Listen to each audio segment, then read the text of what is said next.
Hello and welcome. My name is Carsten Lützen. I'm a Scrum Master and Agile Coach. If you like this video, please subscribe and share. That would be awesome. Today, I'm going to talk about an exercise for retrospective that I find really useful. It's called Chaos Cocktail Party and you can find it on retromat.org. The reason for me actually finding this exercise was that I observed that my retrospectives had become a bit more just a routine and not this fresh jolt of energy into the teams. And I wanted to try something else.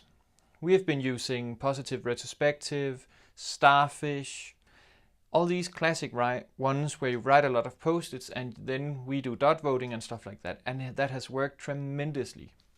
But now it was maybe time to do something else. And that is where Chaos Cocktail Party comes into place. The idea is each and one of us take a post-it, only one post-it, and write our biggest impediment that we would want to work on. And then when we have this, we go and find another one because cocktail party are all about mingling. Then we can go to another guy and then I present my post-it and they present their post-it. And then we have 5 points to split between the two post-its. So it might be that my post-it was really good, so I get 4 points, and the other post-it get 1 point, or that they were more equal, so it's a 3-2 and stuff like and similar. When we have done that, then, as I said, a good cocktail party requires mingling. Then I continue to find another person to talk to, and we continue this 3 or 4 times depending on how much time we have and how much energy is in the room.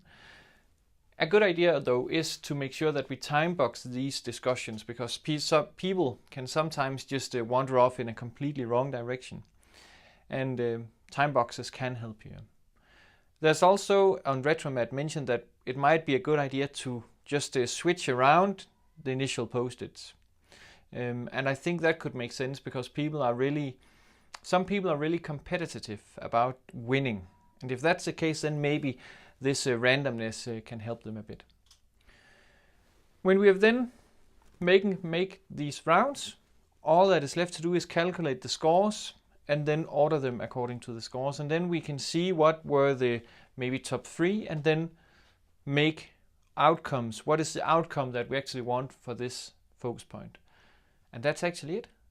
So then we covered more or less everything, and what I have observed was that quite high energy, people really enjoyed getting up and then walking around the room and talking with a lot of people instead of only talking when they were maybe presenting post-its or giving feedback.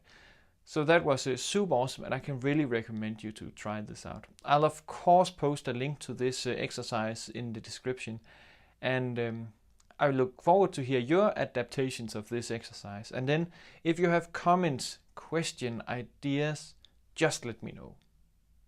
Have a nice day.